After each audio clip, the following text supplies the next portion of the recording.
Parts of speech. शब्दांच्या जाती. जेव्हा आपण एखादे वाक्य बोलतो किंवा लिहितो, त्या वाक्यामधील प्रत्येक शब्द विशिष्ट कार्य करत असतो. प्रत्येक शब्दाची वाक्यात विशिष्ट भूमिका असते. वाक्यातील काही शब्द नाम म्हणून येतात, काही क्रियापद असतात, काही विशेषण असतात. त्या शब्दांची वाक्यातील कार्यावरून आपण 8 प्रकारात वर्गीकरण करतो. ते 8 प्रकार म्हणजे शब्दांच्या जाती किंवा पार्ट्स ऑफ स्पीच. वाक्यातील शब्द पुढील प्रकारचे असू शकतात: नाउन नाम, प्रोनाउन सर्वनाम, ॲडजेक्टिव्ह विशेषण, वर्ब क्रियापद, ॲडवर्ब क्रियाविशेषण, प्रेपोजिशन शब्दयोगी अव्यय, कंजंक्शन उभयान्वयी अव्यय, इंटरजेक्शन केवल प्रयोगी अव्यय. पार्ट्स ऑफ स्पीच म्हणजे शब्दांच्या जाती. त्या समजण्यासाठी आपण पुढील उदाहरण पाहू. जय ड्रिंक्स कोल्ड वॉटर. जय थंड पाणी पितो. जय हा शब्द कोणाचे तरी नाव आहे म्हणून त्याला नाम म्हणजे नाऊन म्हणतात. ड्रिंक्स म्हणजे पिणे. या शब्दातून पिण्याची क्रिया किंवा कृती समजते म्हणून त्याला क्रियापद म्हणजे वर्ब म्हणतात. वॉटर हे त्या पदार्थाचे नाव आहे म्हणजे वॉटर हे नाऊन आहे. कोल्ड म्हणजे थंड. कोल्ड हा शब्द वॉटर या नामाबद्दल अधिक माहिती सांगतो. पाणी थंड आहे. Cold water. विशेष माहिती किंवा विशेषता कोल्ड हा शब्द सांगतो म्हणून कोल्ड हा शब्द या वाक्यात विशेषण म्हणजेच ॲडजेक्टिव्ह म्हणून कार्य करतो. वर दिलेल्या 8 प्रकारांची आपण क्रमाक्रमाने माहिती पाहणार आहोत. नाउन नाम.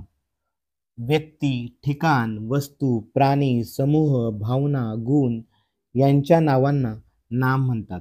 जगातील ज्या ज्या गोष्टींना नाव आहे ते सर्व नाउन्स आहेत.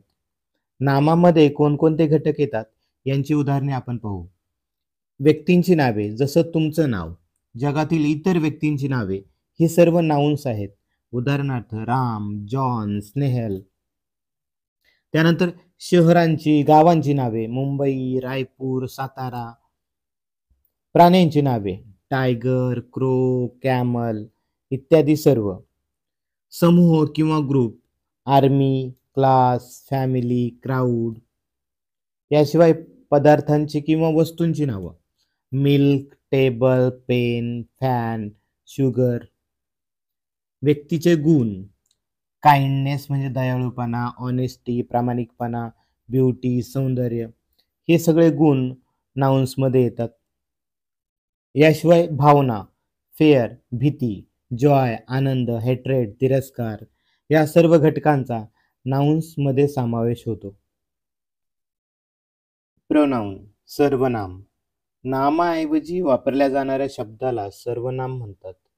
Priya is a poor girl but she is very clever. Priya ही गरीब मुलगी आहे परंतु ती खूप हुशार आहे. या वाक्यात प्रिया हे नाम आहे. पुढे ती खूप हुशार आहे या वाक्यात ती हा शब्द प्रियासाठी आलेला आहे आणि प्रिया या नामाऐवजी वापरलेला आहे. प्रिया या नाउन ऐवजी शी हे प्रोनाउन आलेले आहे. पुढे अजून एक उदाहरण पाहूया. Ram and Shyam study in same class. They are best friend. Ram and Shyam यासाठी दे हे सर्वनाम आलेले आहे. याशिवाय I, we, you, he, she, it, they या शब्दांना आपण प्रोनाउन म्हणतो. तसेच my, him, his, her, yours, your, mine, them, theirs, our, this, that, these, those, all, any, both, each, some, many, other यासारखी सर्वनामे वापरली जातात. Who, what, which, whose, whom, which, that असे शब्द सुद्धा सर्वनाम म्हणून वाक्यामध्ये आलेली असतात. ॲडजेक्टिव्ह विशेषण. नामाबद्दल विशेष किंवा अधिक माहिती सांगणारा शब्द म्हणजे विशेषण होय.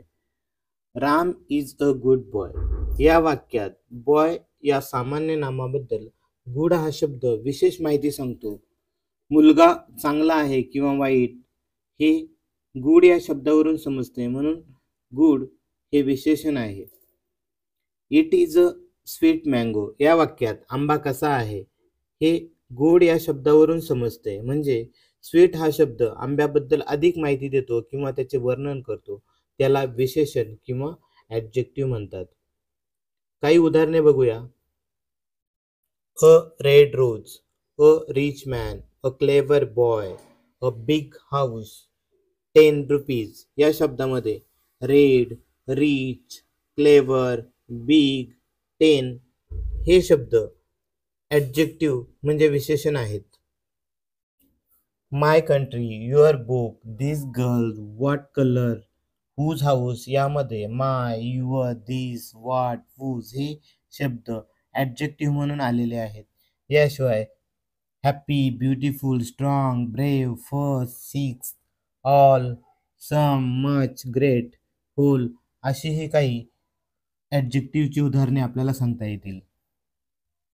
वर्ब क्रियापद ज्या शब्दामधून एखादी क्रिया किंवा कृती व्यक्त होते किंवा जो शब्द वाक्यातील स्थिती व्यक्त करतो त्या शब्दाला क्रियापद म्हणतात. उदाहरणार्थ रन म्हणजे धावणे, सीट बसणे, रीड वाचणे या शब्दामधून कोणती क्रिया चालू आहे हे समजते, म्हणून ही क्रियापदे आहेत. पुढे एक वाक्य बघा. सीमा रीड्स अ बुक. रीड्स वाचणे या शब्दामधून सीमा कोणती क्रिया करत आहे हे समजते, म्हणून रीड्स हे क्रियापद आहे. याशिवाय ॲमेझार, was, were, shall, will, have, has, had, should, would, could, can, do, does, did, may, might, must हे सुद्धा हेल्पिंग वर्ब आहेत. ॲडवर्ब क्रियाविशेषण क्रियापदाविषयी, विशेषणाविषयी किंवा दुसऱ्या क्रियाविशेषणाविषयी अधिक माहिती देणाऱ्या शब्दांना क्रियाविशेषण किंवा ॲडवर्ब म्हणतात. हे समजण्यासाठी आपण क्रियापदाला केव्हा, कोठे, कसे, कसा, कशी, किती या प्रकारचा प्रश्न विचारला असता जे उत्तर मिळते ते क्रियाविशेषण असते. एखादी क्रिया कशी घडली हे ॲडवर्ब मधून समजते. आय वॉक स्लोली, मी हळू चालतो या वाक्यात चालणे ही क्रिया आहे, म्हणजे वॉक हे वाक्यातील क्रियापद आहे. स्लोली म्हणजे हळू हा शब्द क्रिया कशी घडली, हळू की वेगात हे स्पष्ट करतो. क्रियापदाबद्दल अधिक माहिती देतो, म्हणून स्लोली हे क्रियाविशेषण आहे. शी विल पास इझिली, ती सहजपणे पास होईल या वाक्यात पास या क्रियापदाबद्दल इझिली हा शब्द अधिक माहिती देतो. कशी पास होईल तर सहजपणे पास होईल, म्हणून इझिली हा शब्द ॲडवर्ब आहे.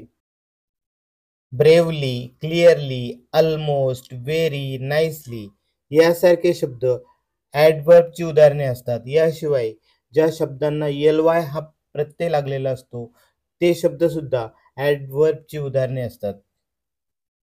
प्रेपोजिशन शब्दयोगी अव्यय जो शब्द नामांमधील किंवा सर्वनामांमधील संबंध दर्शवतो त्याला शब्दयोगी अव्यय म्हणजेच प्रेपोजिशन म्हणतात. जो शब्द पोझिशन किंवा जागा स्पष्ट करतो तो शब्द प्रेपोजिशन असतो. The book is on the table यामध्ये ऑन हे प्रेपोजिशन आहे.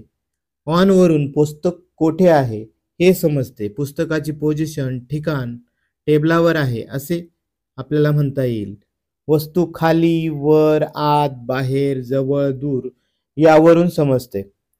उदाहरणार्थ in, on, at, to, of, for, with, from, about, above, after, ago, among, at, before, below, between, during, near, under, upon, within, beside, since, far ही प्रेपोजिशनची उदाहरणे आहेत. Conjunction उभयान्वयी अव्यय जो शब्द दोन शब्द जोडतो किंवा दोन वाक्य जोडतो त्या शब्दाला उभयान्वयी अव्यय किंवा कंजंक्शन म्हणतात. Ram and Shyam went to school. Ram आणि श्याम शाळेत गेले. यामध्ये अँड या शब्दाने राम आणि श्याम हे शब्द जोडले गेले, म्हणून येथे अँड हा शब्द कंजंक्शन आहे. Nisha is young but she is very lazy. Nisha तरुण आहे परंतु ती खूप आळशी आहे. बट या शब्दाने निशा इज यंग आणि शी इज व्हेरी लेझी ही दोन वाक्ये जोडली आहेत. या वाक्यात बट हे कंजंक्शन आहे. And, but, that, because, it, or, still, if, though, as, while, otherwise, as well as, so इत्यादी कंजंक्शन म्हणजे उभयान्वयी अव्ययाची उदाहरणे आहेत. इंटरजेक्शन केवळ प्रयोगी अव्यय. मनातील सुख, दुःख, खेद, आश्चर्य अशा भावना व्यक्त करण्यासाठी तोंडातून नकळतपणे उच्चारले जाणारे शब्द म्हणजे केवळ प्रयोगी अव्यय होय. जेव्हा एखादी वाईट गोष्ट घडते तेव्हा आपण अरे रे म्हणतो. त्याचप्रमाणे बाप रे, आई ग, छे छे, वा इत्यादी शब्द आपण केवळ प्रयोगी अव्यय म्हणून मराठीमध्ये वापरतो. त्याचप्रमाणे इंग्लिशमध्ये ouch, oh my God, oh, hurrah, hush, ah, oh इत्यादी शब्द इंटरजेक्शन म्हणून वापरले जातात. Wow this is very beautiful flower या वाक्यामध्ये वाव हा शब्द इंटरजेक्शन आहे. त्याचप्रमाणे alas her mother is dead या वाक्यात अलास हा शब्द इंटरजेक्शन म्हणून आलेला आहे.